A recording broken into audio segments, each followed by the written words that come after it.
오늘 말씀은 누가복음 12장 35절로부터 48절까지 말씀을 봉독하도록 하겠습니다. 허리에 띠를 띠고 등불을 켜고 서 있으라. 너희는 마치 그 주인이 혼인집에서 돌아와 문을 두드리며 곧 열어주려고 기다리는 사람과 같이 되라. 주인이 와서 깨어 있는 것을 보면 그 종들은 복이 있으리로다. 내가 진실로 너에게 이르노니 주인이 띠를 띠고 그 종들을 자리에 앉히고 나와 수종 들리라. 주인이 혹 이경에나 혹 삼경에 이르러서도 종들이 그같이 하고 있는 것을 보면 그 종들은 복이 있으리로다. 너희도 아는 바니 집주인이 만일 도적이 어느 때에 이를 줄 알았더라면 그 집을 뚫지 못하게 하였으리라. 그러므로 너희도 준비하고 있으라. 생각하지 않은 때에 인자가 오리라 하시니라. 베드로가 여짜오되 주께서 이 비유를 우리에게 하심이니까 모든 사람에게 하심이니까.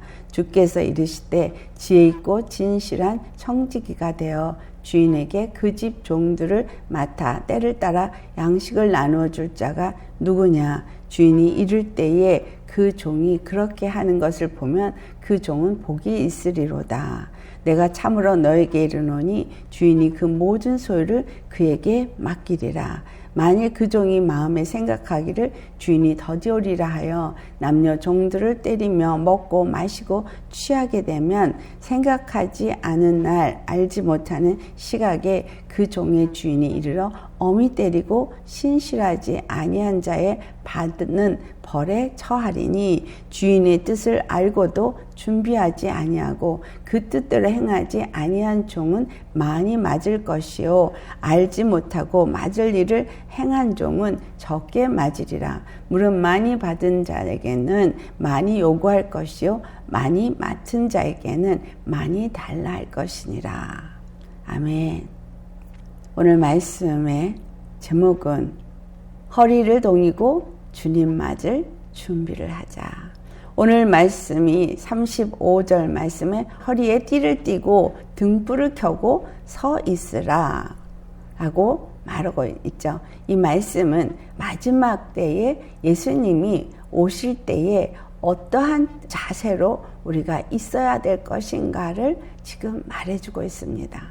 여기서 종으로 말하고 있는 이 종은 하나님이 우리에게 주가 될 때는 종이 되어지고 아버지가 될 땐 아들이 되어지고 남자가 될 땐 여자가 되어지고 우리 주님과 주종의 관계를 가지고 있는 우리에게 향해서 말씀을 주시는 것입니다.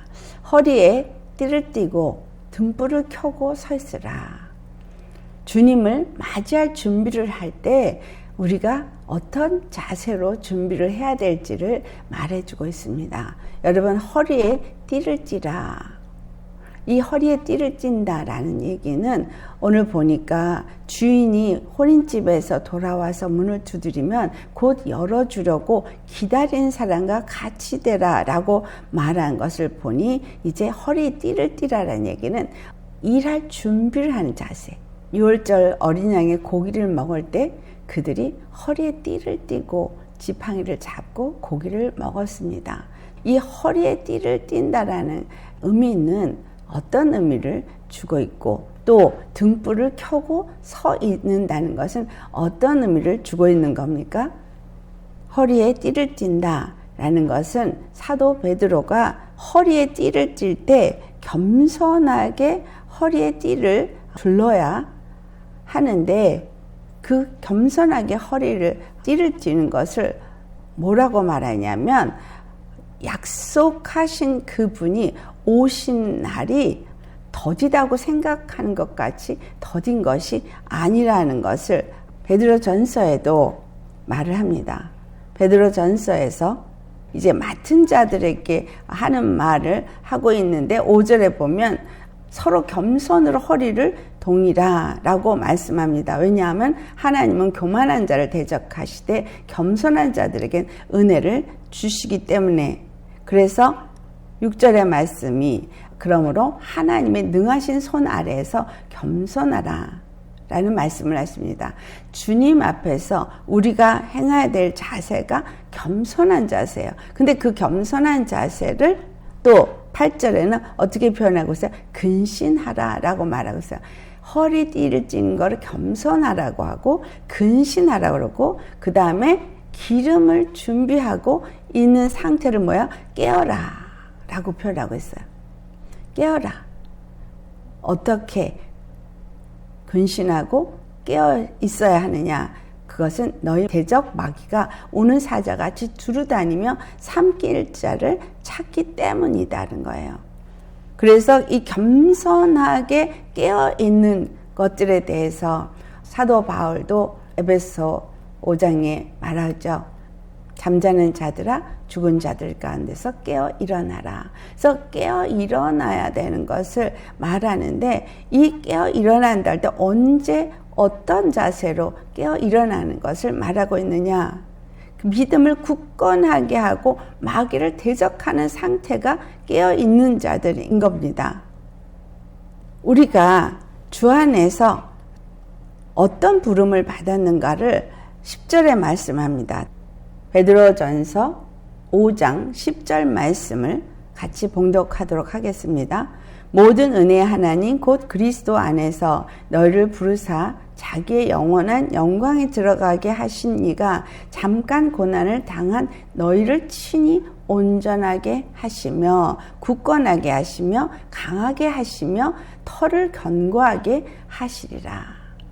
오늘 우리가 이 봉독한 본문의 말씀은 마태복음 24장, 여러분 잘 아는 마지막 때, 하나님 마지막 때에 무슨 징조가 있겠습니까? 라고 예수님께 제자들이 질문을 했습니다. 그 질문을 했을 때 마지막 때 일어날 징조에 대해서 말한 것이 오늘 우리가 읽은 본문입니다.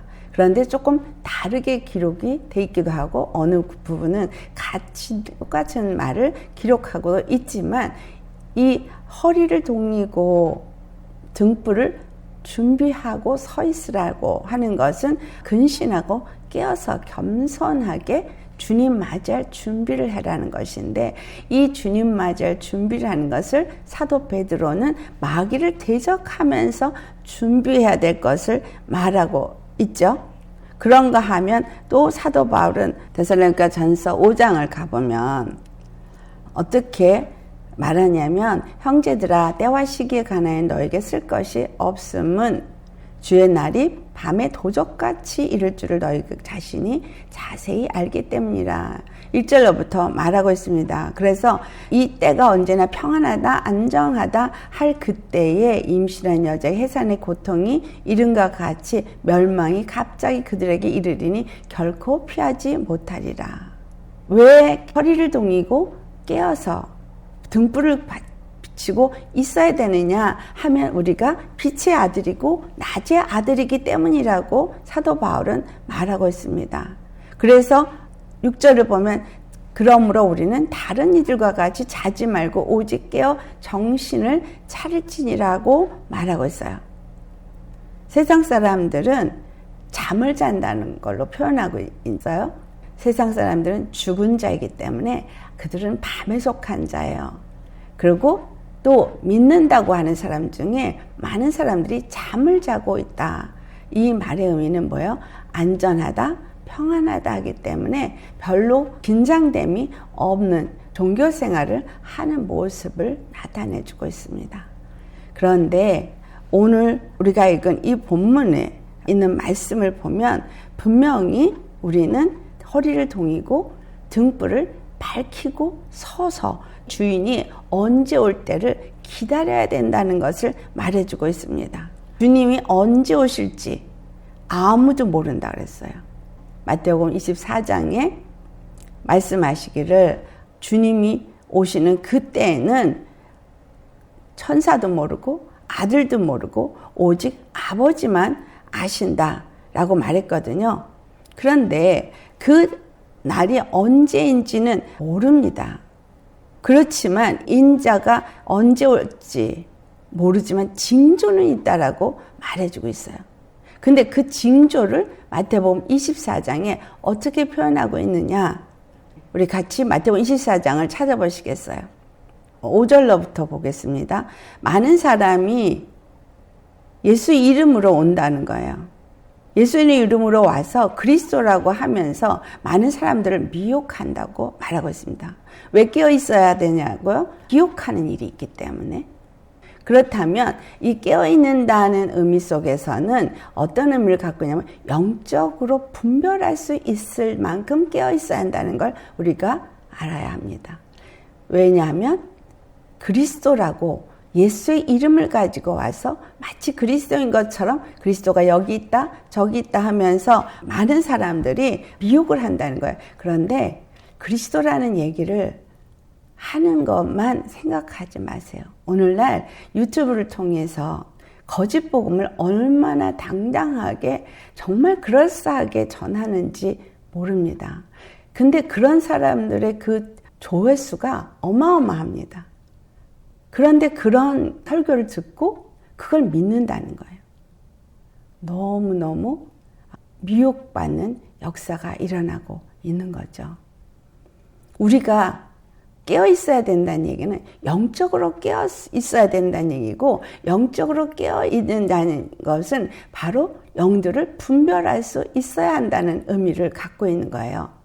예수님이 반드시 온다는 거죠. 주인이 와서 문을 두드릴 때 바로 예수님을 영접할 수 있도록 그렇게 그 예수님을 우리 모셔드릴 수 있는 그러한 주님을 맞이할 수 있는 준비가 되어 있도록 허리를 동이고, 늘 6월절 어린 양의 고기를 먹을 때 띠를 띠고 그 다음에 언제 나가야 될지 모르지만 고기를 먹으면서 나가라 그럴 때 바로 나가도록 모든 준비를 마치고 그들은 6월절 규례에 참여했듯이 지금 이 시대가 그와 같다라는 거예요. 주인이 언제 오실지 모르지만 그 오실 때가 아주 임박했다라는 겁니다. 그런데 징조가 있는데 징조 중에 하나가 뭐냐니 많은 사람들이 내 이름으로 와서 미혹한다는 거죠. 예수의 이름으로, 복음이라는 이름으로 마치 그것이 맞는 복음인 것처럼 유명한 이름을 가지고 잘못된 복음을 전하는 것을 수많은 사람들이 듣고 그거를 믿고 그걸 따른다는 거죠. 왜? 분별이 안 되니까. 여러분 깨어서 정말 그러한 것을 분별할 수 있으려면 여러분들이 말씀을 알아야 분별이 되잖아요. 많은 사람들이 왜 믿음 안에서 온전히 서지 못하면 말씀을 몰라서, 말씀을 모르니까 거짓 복음에 다 넘어가는 거예요. 거짓 복음만 있나요? 여기 보니 거짓 선지자들이 일어나서 많이 일어나서 많은 사람들을 미혹하겠다고 11절에 말하죠. 근데 말씀인 것 같이 달콤하게 아주 입맛에 맞게 짝짝 말씀을 전하지만 그것이 잘못된 미혹이 된다는 거죠. 또 두 번째는 뭐하냐? 난리 소문이 있다는 거죠. 그런데 이러한 난리, 민족, 나라가 나라를 대적하면서 일어난다. 전쟁이 있다는 얘기죠. 곳곳에 기근과 지진이 있대요. 그렇지만 이것은 재난의 시작일 뿐이라는 거예요. 재난의 시작. 사람들이 정말 제대로 예수님을 믿는 사람들, 참된 그리스도의 종들을 환난에 넘겨줄고 그리고 죽이는 일도 있을 것이고, 이 모든 일은 내 이름 때문에 모든 민족의 미움을 받을 것이다 라고 말합니다.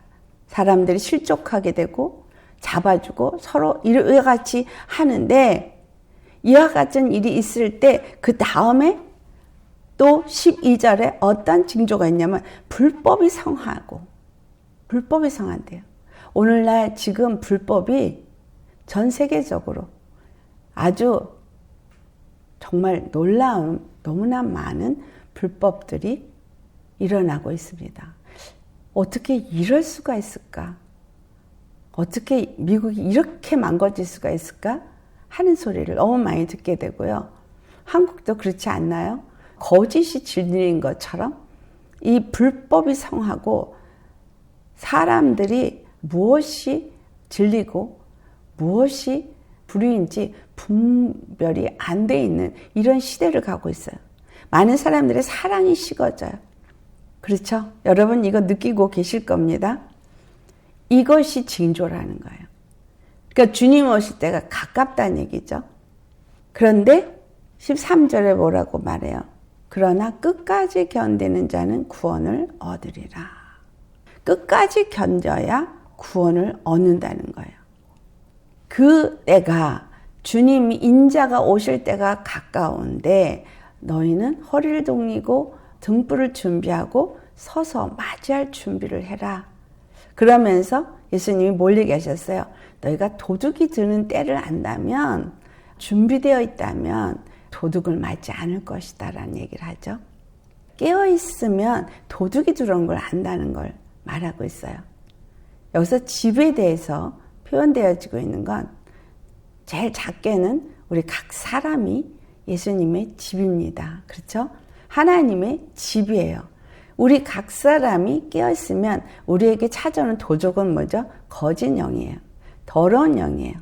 이 더러운 영들이 찾아와서 우리를 죽이고 멸망시키려 하는 것을 깨어있다면 안다는 거예요. 분별한다는 거예요. 그리고 그거를 대적할 수 있다는 거죠. 마귀를 대적하라. 깨어서 근신하는 자들은 마귀를 대적한다는 거죠. 그렇다면 깨어서 근신하는 자는 어떤 자예요? 주님을 온전히 믿는 자, 주님을 온전히 의지하는 자.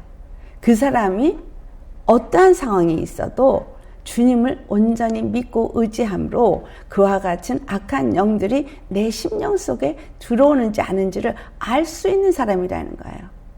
주님의 영으로 늘 말씀과 기도의 삶을 살면서 주 안에서 주님을 맞이할 준비할 한 사람, 이런 사람들은 영적으로 깨어 있어야 되는데 영적으로 깨어 있는 사람들은 이 시대를 분별하게 됩니다. 이 시대를 분별하게 되면 여러분 뭐부터 하게 되겠어요? 회개가 일어납니다. 회개는 정말 주님을 온전히 만날 때 얼마나 나라는 존재가 하나님 앞에 악을 행했는지 믿음이 없었는지 정말 십자가에 죽으신 예수님을 향해서 얼마나 믿음 없는 불순종의 삶을 살았는지가 알아집니다. 그래서 주님 앞에 애통하는 심령이 되어졌고요. 그래서 회개에 합당한 열매를 맺게 될 때 더 이상은 이전의 삶이 아닌 새로운 삶을 살게 됩니다. 우리에게 어떠한 고통이 있을 때 그 고통이 있는 것에 불평불만하기보다는 이러한 상황이 왜 나에게 이루어졌는가를 먼저 생각하고 주님 앞에 회개할 수 있어야 합니다.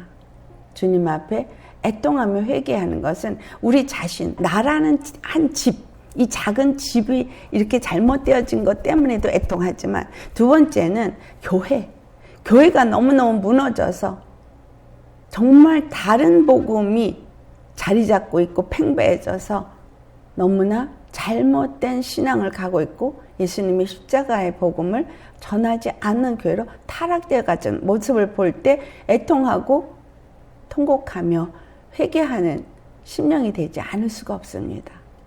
또 더 나아가서는 우리 교회 전에 우리 가정이 먼저 있어야죠. 우리 가정이 온전히 정말 하나님의 집이냐 회개하게 되겠죠. 교회를 회개하죠. 그 다음에 나라가 이렇게 불법이 성행하고 사랑이 식어지고 도대체 어디로 가는지 예측을 할 수가 없는 이런 나라의 모양과 들리는 소문은 정말 들을 수가 없는, 분노가 나서 뉴스를 들을 수가 없는 그러한 세상이 되어져 가고 있는 걸 듣습니다. 더 나아가서 전 세계죠. 성경에서 말하고 있는 집, 하나님의 집은 작게는 우리 각 사람이지만 또 작게는 우리가 몸담고 있는 공동체인 교회이지만 실질적으로 하나님의 입장에서의 집은 전 세계입니다. 이 세상에 있는 모든 인생들이 하나님의 교회거든요. 하나님의 집이거든요. 근데 이 집이 도덕이 완전히 날뛰고 있어요. 왜 이렇게 무너졌느냐? 그것은 작게는 우리 믿는 자들 각 개개인이 깨어져 있지 않았고 교회 공동체가 온전히 깨어서 복음 안에 서지 않았기 때문에 이렇게 온 세상이 어둠으로 덮여버렸고 도덕이 도적질을 하고 있다는 거예요. 근데 그 중에서 너희는 잠자는 자들 가운데서 깨어 일어나라는 거예요. 그리고 죽은 자들 가운데서 깨어 일어나라고 말하고 있어요. 잠자는 자들아 라고 말했거든요. 우리 영혼들이 잠을 자고 있어요. 근데 잠자고 있는 모습을 계시록의 교회들을 보니 7교회가 어떤 모양으로 하고 있는지 잠자고 있는 모습을 나타내주고 있어요. 그 6교회의 모습이 잠자는 교회의 모습인 거예요. 오직 한 교회, 빌라델비아 교회가 정말 작은 이름을 가지고도 그 예수님의 이름을 배반하지 아니하고 하나님의 말씀을 저버리지 않은 교회의 모습인데 주님이 오실 이때에 정말 우리가 알아야 하는 것이 있습니다. 허리를 동이고 등불을 준비한 자들은 남은 자라는 거예요. 많은 자가 아니라는 겁니다. 이사야서 10장을 보면 남은 자에 대해서 얘기를 하는데 무수히 이스라엘에 많은 사람이 있다 할지라도 남은 자만이 구원을 받는다고 말해주고 있어요. 자, 남은 자. 근데 이 남은 자가 어떤 자냐? 계시록 11장에 바로 남은 자를 표현하고 있는 걸 두 증인으로 말하고 있습니다. 여러분, 계시록은 우리에게 무엇을 말합니까? 예수님이 인을 떼기 시작하는 이 인을 떼는 작업은 우리 아셔야 해요. 하나님의 구원의 역사는 이 땅의 모든 악을 다 진멸하는 거예요. 하나님의 구원의 역사는 이 땅의 악은 완전히 소멸하고 정결하고 거룩한 땅이 되어지도록 만드는 일이 하나님의 구원의 작업입니다. 이거 아시면 첫 번째로 내가 그분의 집이고 그분의 땅이면은 도적이 들어와서 도둑질하고 있는 이거를 완전히 다 제거해서 깨끗하게 할 때까지 그 작업을 쉬지 않으신다는 것이고 크게는 교회가 온전히 세워지도록 그 모든 일을 하신다는 것이고 아주 크게는 이 세상이 하나님의 교회고 하나님의 집이기 때문에 이 세상이 완전히 정결하게 될 때까지 그 작업을 쉬지 않으신다는 이야기입니다. 그렇다면 하나님의 구원의 역사와 함께 일어난 역사는 환난이라는 거예요. 이것이 계시록의 인을 떼는 작업으로 나타내주고 있어요. 계속해서 인을 떼는 일은 기록된 것을 보면 환난이 일어나는 것들만 기록이 되어져 있습니다. 그런데 마태복음 24장에도 마찬가지잖아요. 그때에 21절에 보면 큰 환난이 있겠습니다. 그러면서 창세로부터 지금까지 이런 환난이 없었고 후에도 없으리라. 그래서 22절 말씀에 그날들을 감하지 아니하면 모든 육체가 구원을 얻지 못할 것이나 그러나 택하신 자들을 위하여 그날들을 감하시리라. 이 말씀 속에서 뭘 깨닫습니까? 남은 자들이 환난을 통과한다는 얘기죠. 남은 자들이 환난을 통과하도록 그래서 구원을 받도록 하나님이 환난의 때를 날짜를 줄이신다는 거, 감하신다는 거예요. 그렇지 않으면 남아 날짜가 없기 때문에 감한다는 거예요. 거짓 그리스도와 거짓 선지자들이 일어나서 큰 표적과 기사를 보여 할 수만 있으면 택한 자들도 미혹하는 이러한 일이 일어나는데 이러한 미혹이 있을 때에 그 다음에 보면 27절에 번개가 동편에서 나서 서편까지 번쩍인같이 인자의 임함도 그러하리라 라고 말합니다. 그래서 사람들을 불러 모으신다는 거예요. 하나님이 이 땅에 임하시기 전에 그 사람들을 불러 모으는데 그날과 그때는 모르기 때문에 깨어 있어야 한다는 거예요. 그날과 그때는 모르기 때문에 허리를 동이고 늘 깨어 있어야 되는 거예요. 그때가 노아의 때와 같다고 37절에 말하죠. 예수님이 임하실 때 노아 때가 같다. 그 노아의 때는 홍수전에 노아가 방주에 들어가던 날까지 사람들이 먹고 마시고 장가들고 시집가고 그러면서 홍수가 나서 그들을 다 멸하기까지 깨닫지 못했다고 말해요. 인자의 임함도 이와 같으리라. 그들을 다 멸하기까지 깨닫지 못하더라. 그렇다면 그들이 다 멸할 때까지 인자가 임하시지 않는다는 얘기예요. 그러면 환난으로 이 땅의 모든 자들이 멸할 때까지 하나님은 이 땅을 완전히 다 정결하게 할 때까지 그 모든 일을 이루신다는 얘기죠. 그런데 그때에 살아남아서 끝까지 견디는 자가 구원을 얻는다는 겁니다. 우리가 안일하게 신앙생활을 할 수가 없는 이유입니다. 평안하다, 안전하다, 시대적으로 더 뭔가 AI가 활성화되어지고 좋은 시대로 가고 있고 그래서 이제는 뭐든지 쉽게 편안하게 가는 것 같이 그렇게 사람들은 생각을 합니다. 그런데 아셔야 돼요. 구별된다는 거. 구별된다는 거. 주님은 처음부터 끝까지 목적은 하나였었어요. 그 목적을 사도행전 15장 16절에 어떻게 표현하냐면 우리 한번 찾아보시겠어요? 야고보가 어떤 말을 하냐면 아모스 9장에 기록된 말씀을 15절에 선지자들의 말씀이라고 표현하면서 어떤 것이 기록되어져 있는지를 16절부터 17절까지 말합니다. 우리 같이 봉독해 보겠습니다. 이후에 내가 돌아와서 다윗의 무너진 장막을 다시 지으며 또 그 허물어진 것을 다시 지어 일으키리니 이는 그 남은 사람들과 내 이름으로 일컬음을 받는 모든 이방인들로 주를 찾게 하려 함이라 하셨으니 여기서 유대인만이 아니라 이방인들에게도 복음이 전해진다고 말하는데 유대인들이 율법을 지켜야 된다고 말하니까 이제 이들에게 어떻게 해야지 되겠나를 모의할 때 나온 이야기예요.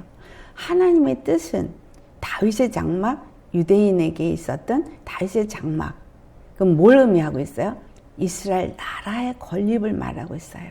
그들이 가나안 땅에 들어갔으나 다윗의 그 장막이라고 표현되어진 다윗의 나라 12지파가 완전히 하나 되어져서 한 이스라엘 나라가 세워질 때까지 450년이라는 긴 세월이 걸렸습니다. 그런데 이것이 다시 무너졌어요.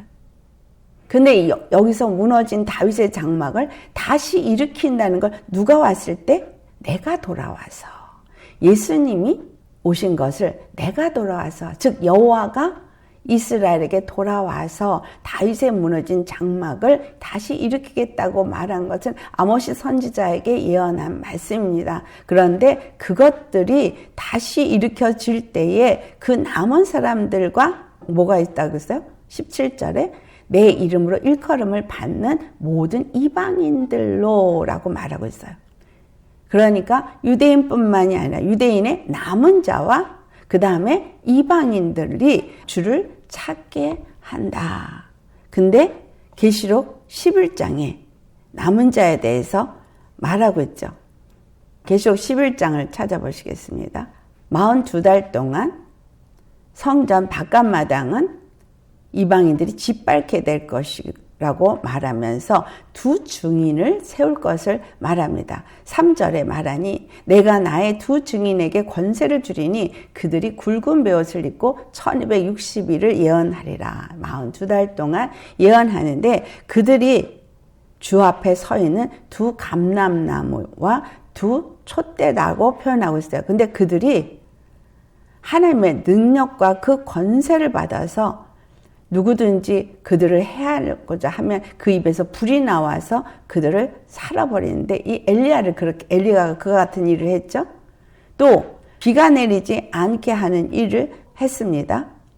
또 그런가 하면 예언을 하고 권능을 가지고 물을 피로 변하게 하는 모세가 행했던 그와 같은 일들이 일어나서 이 두 증인을 모세와 엘리야라고 말하기도 하는데 이 두 증인이 어떤 자인지를 우리가 보면 스가랴서 4장에 나오는 그 두 금촛대와 두 감람나무가 나오기 때문에 거기서 스룹바벨과 그 다음에 대제사장 여호수아를 생각할 수 있습니다. 그렇다면 이것이 지금 말하고 있는 의미는 무엇을 의미하고 있을까요? 계시록 11장에 분명히 지팡이 같은 갈대를 주어서 하나님의 성전과 제단을 측량하는데 그 안에서 경배하는 자들을 측량하라고 그렇게 했어요.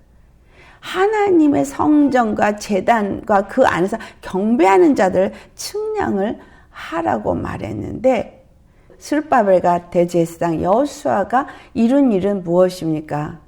새 예루살렘 성, 제2 예루살렘 성을 중건한 것을 말해주고 있습니다. 그러니까 다윗의 장막을 세우겠다고 한 이 말씀과 우리가 연결해서 볼 때에 사도행전에 그 다윗의 장막을 세운다 그랬을 때 그 유대인뿐만이 아니라 이방인들도, 근데 유대인 중에 남은 자와 또 이방인들 중에서 예수님 주를 믿는 사람들, 주를 힘입어서 구원을 향해서 그 마음의 소망을 가진 자들이 거기에 다윗의 장막에 속한다라는 것을 볼 때에 우리는 이 다윗의 장막이 바로 무너진 예루살렘 성전을 짓는 것으로 스가랴서에 말하고 있지만 계시록 11장의 말씀을 보니까 42달 동안 이방인들이 성전 뜰을 짓밟는 동안,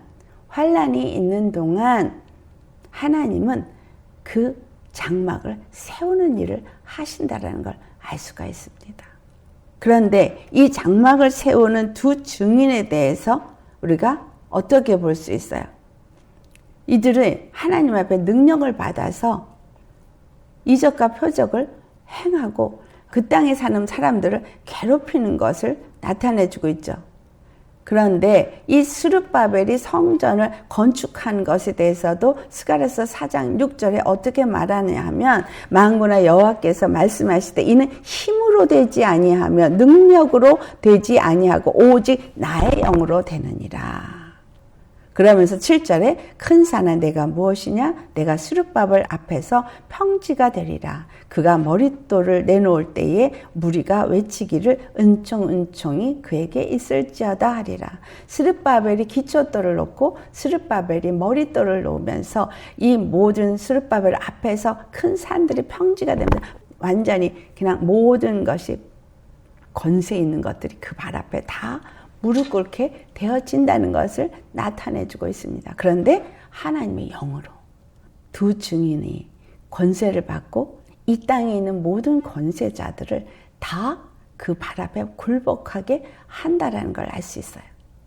그러니 우리 이제 정리를 합니다.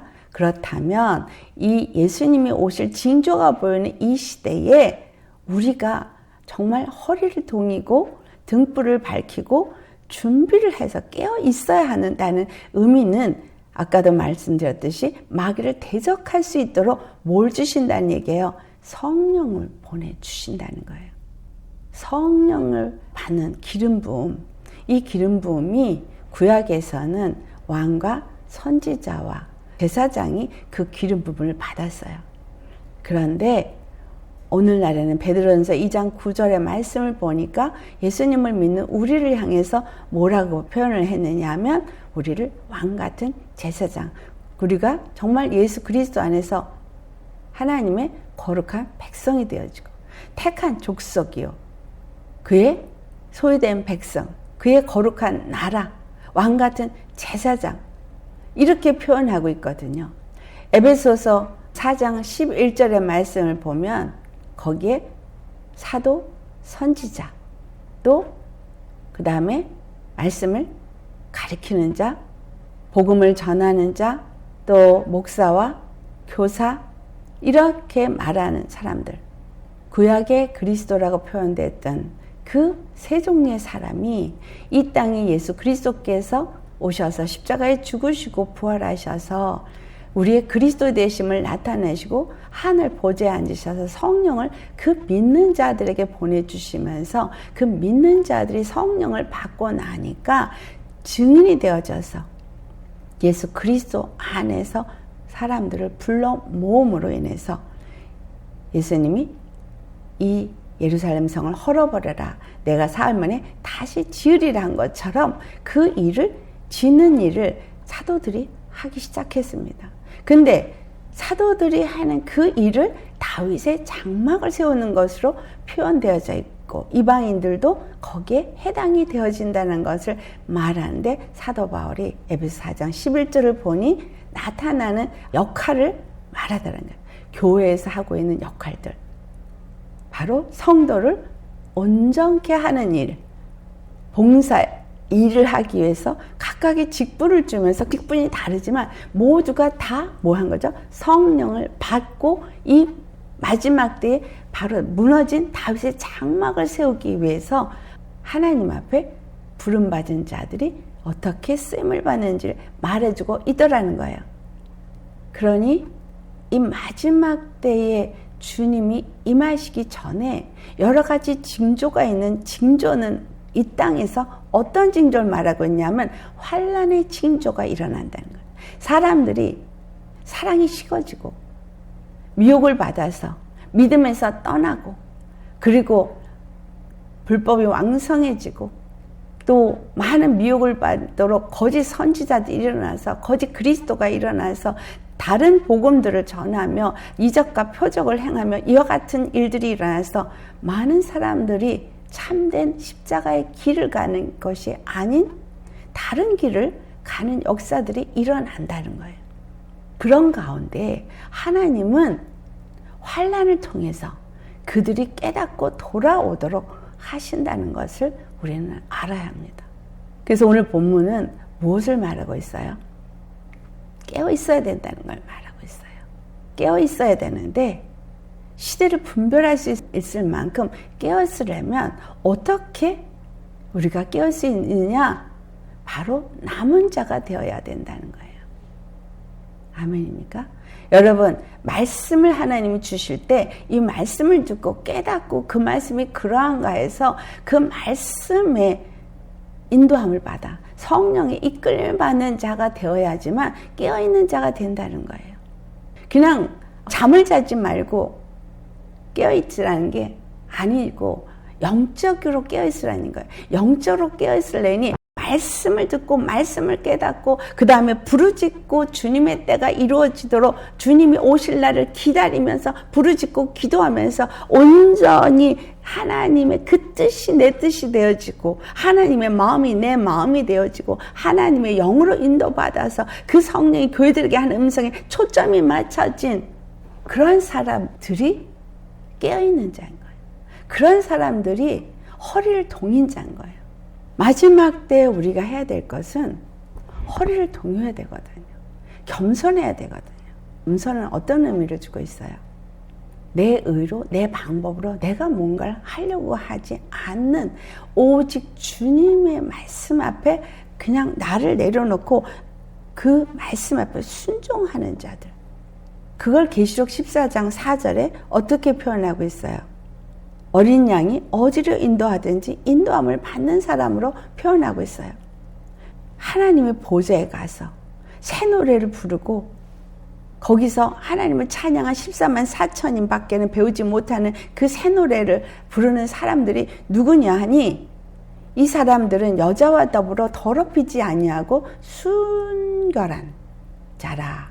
어린 양이 어디로 인도하든지 따라가는 자며 사람 가운데서 속량함을 받아 처음 익은 열매로 하나님과 어린 양에게 속한 자들이다.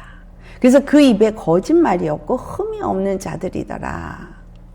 우리는 어린 양의 이름과 아버지의 이름 쓴 것이 우리 이마에 새겨져야 돼요. 인쳐져야 돼요. 이런 사람들이 이 마지막 때에 남은 자인데 이 남은 자들이 새 노래를 부르는 그 새 노래가 뭐겠어요? 하나님의 구원을 날마다 경험하며 십자가의 길을 가면서 날마다 그 구원을 찬송하는 자들이 이 노래를 부를 수 있는 자들이잖아요.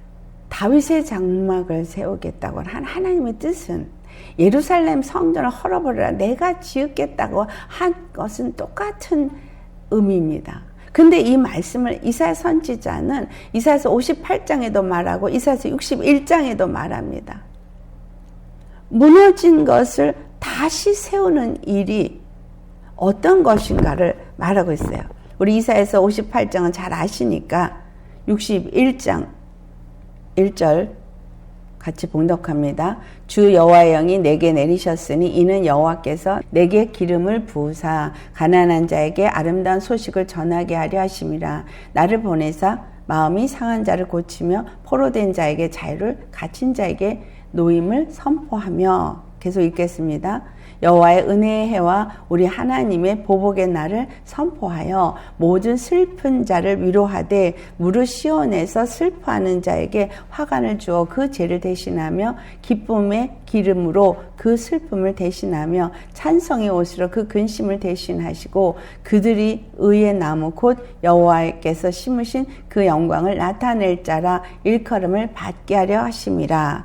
그들은 오래 황폐했던 그곳을 다시 쌓을 것이며 옛부터 무너진 곳을 다시 일으킬 것이며 황폐한 성읍 곧 대대로 무너져 있던 것들을 중수할 것이며 외인은 서서 너희 양떼를 칠 것이요 이방 사람은 너희 농부와 포도원 지기가 될 것이나 오직 너희는 여호와의 제사장이라 일컬음을 받을 것이라. 사람들이 너희를 우리 하나님의 봉사자라 할 것이며 너희가 이방 나라들의 재물을 먹으며 그들의 영광을 얻어 자랑할 것이니라.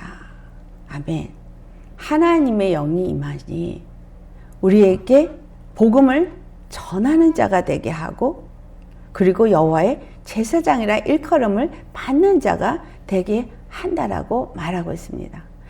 아름다운 소식을 전하는 것만이 아니라 마음이 상한 자를 고치고 포로된 자를 자유케 하고 갇힌 자를 놓여주는 이와 같은 일들은 하나님의 성령의 기름 부음이 아니면 할 수 없는 일이죠. 예수님께 그 기름이 충만하게 부어져서 이 땅에 오셨을 때 그 모든 일을 이루셨습니다.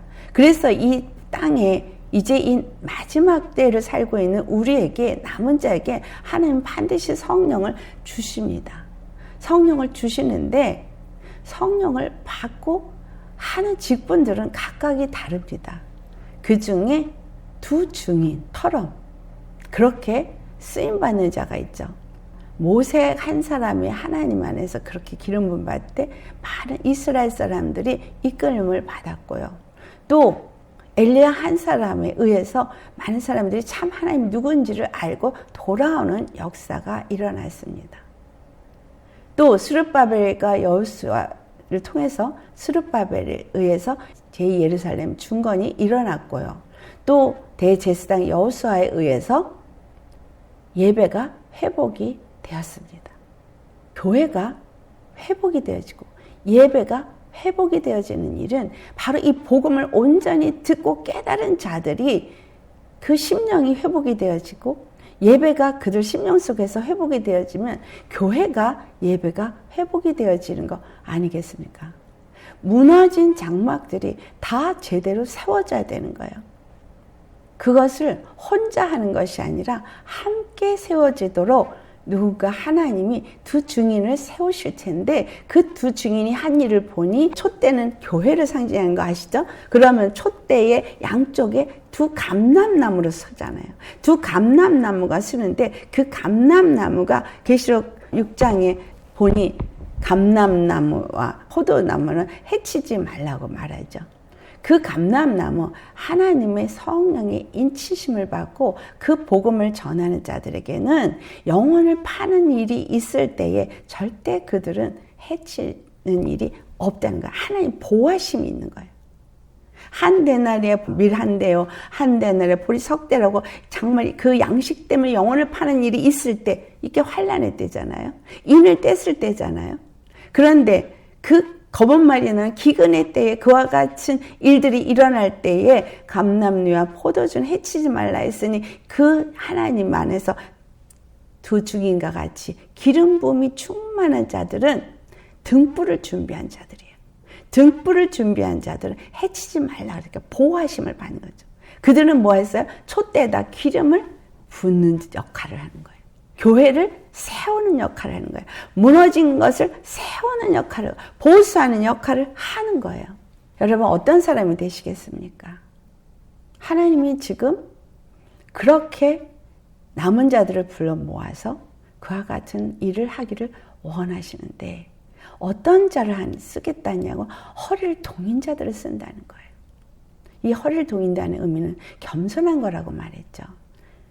성경에 어디를 봐도 하나님은 겸손한 자를 쓰셨습니다. 교만한 자를 쓴 적이 없습니다. 우리 잘 아시는 엘리야를 가지고 예를 들어도 그렇고 모세를 갖고 예를 들어도 그렇습니다. 모세가 두 증인 중에 하나라고 했다면 모세만 두 증인이었나요? 여호수아도 두 증인 중에 하나죠. 그런데 여호수아가 어떤 사람이었어요? 모세의 종으로서 모세를 수종들던 자였었어요. 모세를 겸손히 섬기면서 수종들던 자들이었어요. 아론과 함께 뛰놀면서 우상에게 절할 때에도 여호수아는 모세를 기다리면서 산 중턱에서 오직 그 모세의 수종드는 일에만 전념을 했던 사람이었어요. 그 다음에 엘리야와 엘리사를 우리가 생각해 보겠어요. 엘리야 하나님의 기름 부음으로 불이 내려서 사람을 살은 일도 했고 비가 내리지 못하게 하는 일도 했고 많은 사람들이 두려워 떨면서 싫어했던 두 증인 중에 하나였죠. 그런데 하나님이 엘리야의 그 기름 부음을 전해주는 자를 엘리사로 택했어요. 근데 엘리사가 어떤 사람이냐 하면 엘리사는 그냥 밭 가는 농부 역할을 열심히 그냥 하는 사람이었어요. 그냥 밭 갈고 있는데 엘리야가 거기 가가지고 겉옷을 던져서 그냥 자기가 하던 모든 것들을 다 그만두고 그리고 엘리야를 따라다니면서 수종 들었어요. 근데 우리가 이제 열왕기상 그 19장부터 쭉 보면은 어떤 걸 발견할 수 있냐면 그때 당시에 선지자 생도들을 양육하는 학교가 있었던 걸 나타내고 있어요. 왜? 그래서 선지자 생도들이 가지 말라고 말하는데도 엘리사는 엘리야를 끝까지 따릅니다. 그래서 엘리야가 가는 대로 따라서 결국은 요단강을 건너는 것까지 따라갑니다. 그가 베델을 가면 베델로, 여리고를 가면 여리고로, 요단강을 건너가면 여리고. 다른 자들이 뭔가 선지생도로서 자기네 의를 가지고 따라가지 마, 따라갈 필요 없어. 그들은 나중에 엘리야를 또 뒤늦게 찾겠다고 가지 말라고 엘리사가 가지 말라 그래도 또 찾겠다고 막 자기네 의를 버리지 않은 사람들이에요. 자기 생각을 버리지 않았어요. 그런데 엘리사는 어땠어요? 그냥 따라갔어요. 엘리야가 오지 말라 그랬어요. 그런데도 끝까지 엘리사가 부름을 받고 엘리야한테 갔을 때 당장 기름 부음을 붓고 선지자의 일을 하게끔 가르치지 않고 우리가 보면 수종들더라 하는 것을 볼 수 있습니다. 엘리야에게 가서 한 건 수종든 것 뿐이었어요. 그냥 수종든 거예요. 우리 잘 아는 요셉도 하나님의 때를 기다리면서 보디발의 종살이도 했고 감옥살이도 했고 하나님의 때가 될 때까지. 이게 겸손이에요. 하나님이 쓰시는 종은 하나님의 때가 언제인지 그 때가 될 때까지 자기를 내세우지 않고 자기의 의를 내세우지 않고 자기의 생각으로 어떤 일을 하지 않고 그냥 때를 기다리는 자일 뿐인 거예요. 그런데 뭐 했어요? 자기 앞에 세우는 자를 섬기는 자일 뿐이었어요. 모세를 섬기는 여호수아 수종 들었어요. 또 엘리야를 수종 들었어요. 엘리사가. 요셉도 그 보디발을 수종 들었고 간수장이가 시키는 대로 감옥에 있는 자들을 수종 들었고 다 수종 들었어요. 야곱도 라반의 집에서 종살이를 주님이 허락할 때까지 들었어요. 우리는 하나님이 기름을 붓고 세운 뒷중인이 되고자 하는 마음은 있으시겠죠. 능력을 받고 권세 있는 자가 되기를 원하는 마음은 있겠죠. 하지만 하나님은요, 질서의 하나님이시고 그리고 그 기름 부음을 주기 위해서 그 때를 기다리는 허리를 동이는 자를 찾으신다는 거예요. 겸손하게 그 때가 될 때까지 하나님이 내 앞에 둔 자를 섬기는 일에 전심으로 다해야 되는 거죠. 예수님이 우리에게 하신 말씀이 뭐죠? 내가 너희들의 발을 닦아 준 것처럼 너희도 이와 같이 해라. 그것도 섬기는 본을 보인 거예요. 겸손하게 주님이 나에게 맡긴 일을 잘 섬기면서 할 때 그 기름 부음이 그 다음에 물려지는 거죠. 모세의 그 기름 부음이 여호수아에게, 엘리야의 기름 부음이 엘리사에게 부어졌어요. 우리 마지막 때에 남은 자는 반드시 허리를 동인 자여야 됩니다. 허리를 동인 자, 이 사람들은 하나님이 기름을 부어서 스룹바벨에게 기름을 부은 것처럼 그렇게 기름을 부어서 쓰신다는 거예요.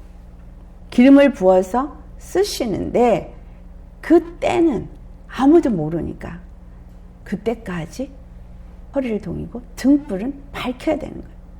여러분, 등불을 밝히려면 정말 심령이 깨끗한 자가 되어야 된다는 건 누누이 말씀을 들어서 우리 알고 있습니다. 정말 회개에 합당한 열매를 맺는 것은 하나님의 생명을 받고 말씀을 받고 그 빛이 우리 안에 거해서 기름 부음을 늘 말씀 앞에 순종하면서 기름 부음을 준비된 자를 의미하고 있어요. 슬기로운 다섯 처녀처럼 그렇게 기름 부음을 받아서 기름이 준비되어져서 언제 정말 신랑이 올지 언제 주인이 올지 모르는 그때까지 항상 허리를 동이고 등불을 밝히고 서 있어야 되는 거예요. 주인이 와서 깨어있는 것을 보면 어떻게 한다 그랬어요? 그 종들은 복이 있으리로다. 내가 진실로 너에게 이르노니 주인이 띠를 띠고 주인이 이제는 오히려 거꾸로 띠를 띠고 그 종들을 자리에 앉히고 나와 수종들이라. 예수님이 제자들을 허리를 띠를 띠고 제자들의 발을 찢어준 것 같이 그렇게 하신다는 거예요. 주인이 2경에 오든 3경에 오든 종들이 그렇게 깨어 있으면 복이 있다라는 거죠. 집주인이 깨어 있으면 도둑이 들어오지 못하는 것처럼 그렇게 오늘 보면 40절에도 그러므로 너희도 준비하고 있으라. 생각하지 않을 때 인자가 오리라 라고 말씀하셨습니다. 베드로가 이것이 우리에게만 하는 말씀입니까? 아니면 모든 사람에게, 즉 유대인에게만 하는 것입니까? 아니면 이방인에게도 하는 것입니까? 이 말이죠. 그럴 때 주님이 지혜 있고 진실한 청지기가 되라는 말을 합니다. 주인에게 그 집 종들을 맡아서 때를 따라 양식을 나눠줄 자가 누구냐. 주인이 이를 때에 그 종이 그렇게 하는 자를 보면 그 종은 복이 있으리라.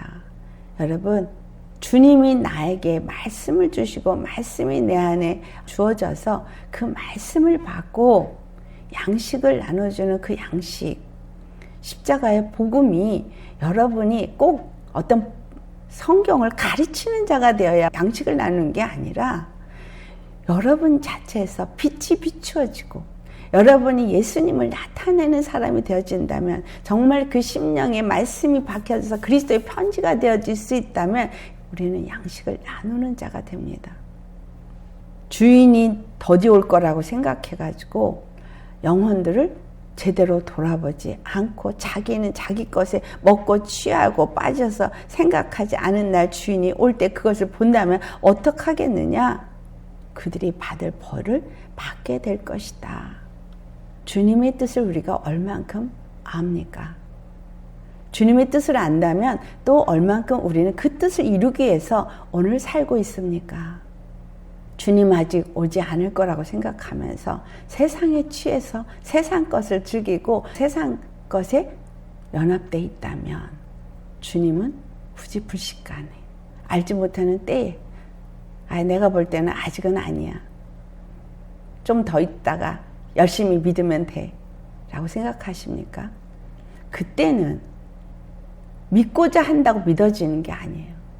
말씀을 먹고 순종하면서 늘 준비되어진 자가 그때를 만났을 때, 환난이 왔을 때 예수님을 부인하지 않을 수 있고 불법이 성행할 때 거기서 구별되어지고 정말 감람류와 포도주가 되어져서 해를 받지 않는 하나님의 보호함을 받을 수 있는 것이지, 때가 되면 아직은 아니니까 그때 가서 해보려고 그러면 안 된다는 거예요. 준비하라고 말하고 있잖아요. 허리를 동이래잖아요. 깨어 있으래잖아요. 준비하라고. 근데 이 준비가 어떤 준비냐죠. 말씀과 기도로 내가 늘 영적으로 하늘에 초점이 맞춰진 자로 살면서 이 세상 것으로 육체의 생각과 육체의 마음이 원하는 것으로 나를 치고 나를 넘어뜨리려고 하는 육체의 감정으로 넘어뜨리려는 이 마귀를 대적하는 자가 되어야 되는 거고, 이렇게 주님 앞에 정말 회개하면서 회개의 열매를 합당한 열매를 맺기 위해서 믿음의 길을 가고자 전신갑주를 입고자 그렇게 나아가는 사람에게 성령의 기름이 권세가 부어진다는 거예요. 이 두 중에 내게 주어진 것처럼 강력한 기름 부음을 부어 주실 것입니다. 그렇게 하지 않은 자에겐 그런 기름 부음 없습니다. 마가다락방에 이른비 성령 어떻게 내렸어요? 성령이 임하실 때까지 전혀 기도에 힘썼더라 라고 말했어요. 지금 이 시점에 주님은 우리에게 말씀하십니다. 허리를 동이고 등불을 준비하고 서서 주님 오실 때를 준비하라. 주님 맞이할 준비해라 라고 말씀하시는 겁니다.